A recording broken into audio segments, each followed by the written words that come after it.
OpenLine, glad you're with us. We're talking about getting guns off the street, a new program with the Metro Police Department partnering with churches to get guns off the streets. We have with us here in studio two Metro Police officers, Lieutenant Stephen Bowers, Inspector David Imhof, both with the Office of Alternative Policing Strategies. And I'm glad you're both here, glad you're talking about this. We have some more calls, so we'll just go back to the phones here. Let's go to James.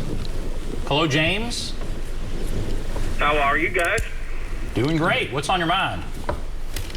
I got a good one for you. How about we get the kids to bring them in and then give them a day at an amusement park? And I got another one. I wish the gun community that's producing the firearms would go to the chip, to where you have a chip in your wallet and a chip in the firearm. You separate the two and the gun's deactivated. Wow, to keep it with the owner. Bingo. And I kind of feel like the owner, if you're going to leave your gun in your car, man, take it apart, pull the barrel out, carry it with you. Right. All right, James. All right, we thank you for the call. We talked about the numbers, the huge numbers of guns that are being stolen, often out of unlocked cars. So, James, let's start with the first thing he said as far as this program. Offer more than just turning the gun in. He's saying a day at an amusement park or some kind of incentive along those lines for kids. I don't know. What do you think of that? So when we started this program, a lot of people get it confused with the gun buyback, where there was an incentive gave, like a gift card or a gas gift card. We decided for now not to go that route because he spoke about it earlier, but we try to focus on our families. So we look at our parents, our grandparents, our foster parents, those groups out there who really have a huge relationship with the kids out there that are in their life trying to make an impact. So we would hope, these parents and the people out there that's connected with the kids, we would hope that they would, jump on board as far as getting the guns and help us get these guns out of their hands. Because like we said earlier, you have kids who are out there, may steal a gun out of a car, and then we know from just, law enforcement side, those guns that are stolen are usually used in future crimes and violent crimes. So if we can get those guns out there, it's kind of an uphill battle. You have 1,300 guns stolen last year, and then the more guns we get through our program, there's going to be more stolen out of cars. We understand that, but like I said earlier, if we can get just one gun from one kid, that may affect that kid's life where, that parent turns that gun in and, that kid, that can save that kid's life. Wow. Yeah, think about what it could prevent. And typically the gun buyback program was a 1 or 2 day event. We would have gift cards from some store or some organization, and it would be fine, but that's the motivation to turn these guns in is that we want kids to be alive, safe, and free. So the audience that we're really targeting is that those caretakers, foster parents, guardians, moms, dads, grandparents, to say, I don't think the population we're trying to reach is going to be motivated by a gift card. Right. We're hoping the motivation is that we want our young person alive, safe, and free. And that's why churches are a natural place to go. Absolutely. Yeah, you're looking at the parent, the guardian, whatever. The other thing he mentioned, James, is piggybacking off the statistics you gave about guns being stolen from cars, saying people should dismantle their gun, do something like that. And I don't want to get too far afield, but it is such a big part of this. What message would you have? There are certainly some bills out there in the legislature. People are reluctant to punish people for having something stolen. They're the victim of a crime. Should they have some kind of penalty for leaving their car unlocked and having their gun stolen? Some say yes, some say no. He's talking about having a chip that would allow the gun wouldn't allow the gun to shoot. That's very interesting. What are some other thoughts that you have on what he's saying there?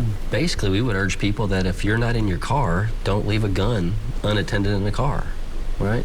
One of the things about, no matter where you side on whether you should have permitless carry, that some people that are legally okay to carry a gun, maybe you don't need to leave it in the car now. Or, put it in the trunk, hide it in the trunk, secure it, put a gun lock on it, hide it somewhere, where people can't find it readily. When you go home, take it inside with you. I mean, we've had several guns taken in an unlocked car. We had one case one time over when I was at East Precinct, over on Main Street. That somebody left. They were in a truck and left their doors open, and $3,000, something like $3,000, 3 guns, and a Rolex watch was taken. And it was just wide open. So what could we have done to better prevent that? You know, we always talk about, you know, your law-abiding citizens, law-abiding, well-meaning gun owners. Well, let's be safe about it, and let's put those guns somewhere where, if your car unfortunately does get broken into, one, lock your car up. Don't leave anything in view. You know, take everything that might be worth anything and put it out of view. Lock your car up, and if you do have a gun and you can't take it with you, put it in a trunk. Hide it somewhere where it's not readily accessible. You know, we're seeing people open these car doors and they're looking in the console, the glove box, under the seat, and sometimes they're just left on the seat. So what can we do as responsible gun owners to not make it easy for people to get a hold of our weapons? Responsible gun owners. Let's go to Jane here. Hello, Jane. Hey, y'all. Hey, Mr. Hall. I've got some questions here for you guys, the police officers. First, I want to make a statement. You know, I've been complaining about this for over 15 years now, the guns in cars. And I've never seen it in 15 years do anything but get worse. And my first question is, did they not have a buyback gun program here that started about 20 years ago with the churches where they give them like $20 or $50 for a gun? And the other thing is, I would like to know, when these guns are taken, you know, and we have open carry now. This is what's blowing my mind away. When these guns are taken in unlocked vehicles, or even locked with the windows broken out, are these guns, are they at the residence of the owner, or are they at a business somewhere? And my second question is, or third question is, how many of these guns, I've heard that some guns have been found from Nashville, stolen in unlocked cars in Chicago, which has a huge issue with firearm crimes. But I'm just curious, statistically, where are these guns ending up? Are they ending up in gang crimes or drug crimes, and where, what part of the country? Are y'all tracking these in the national database? Because I would like to know, because in some incidents on some of these ring videos and whatnot, there's been what looked to be an adult with some of these children that are surfing these cars. All right. And on that, I'll hang up and listen to your response. Thank you. Jane, thank you. All right, buyback. First question. There was a buyback, right? That's not what this is, but there was. Yep. So we'll move on from that. That's a good question, Jane.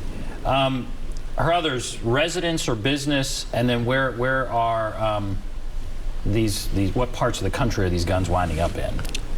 So I know from just experience from being in investigations, part of my career in the MNPD, guns are stolen from all over the place. Guns are stolen from, residents. They're stolen out of cars. They're stolen from businesses. As far as, if somebody goes to work, that works at a hospital or apartment complexes. Usually guns are stolen. There's kind of a scattered all over the place of where they're actually taken from. A lot of our guns, as we talked about earlier, the numbers that we have last year with 1,300 guns stolen, those were just guns stolen out of cars.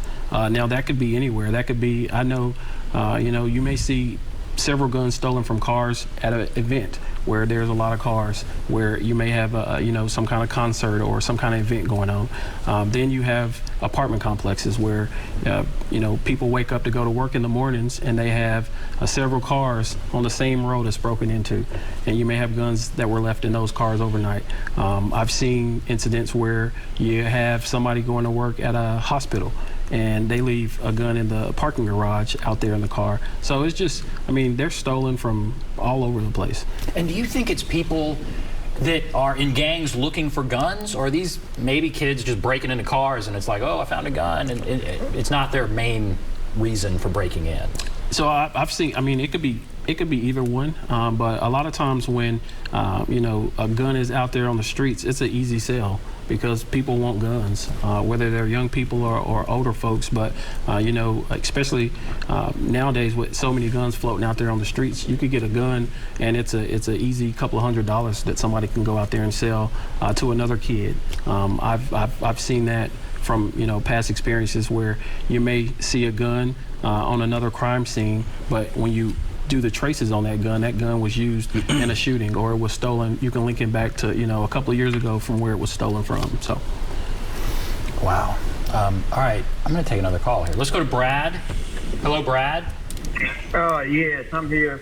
Just have a, I guess, probably question. Can the owner of a weapon, so that was not secured rather, in his POV, can he or she be issued a misdemeanor citation to get their attention?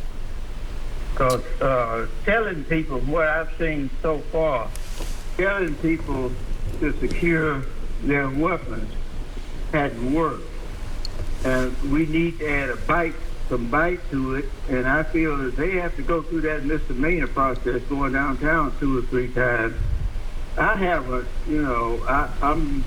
I carry, but I'm one step above the permit carry.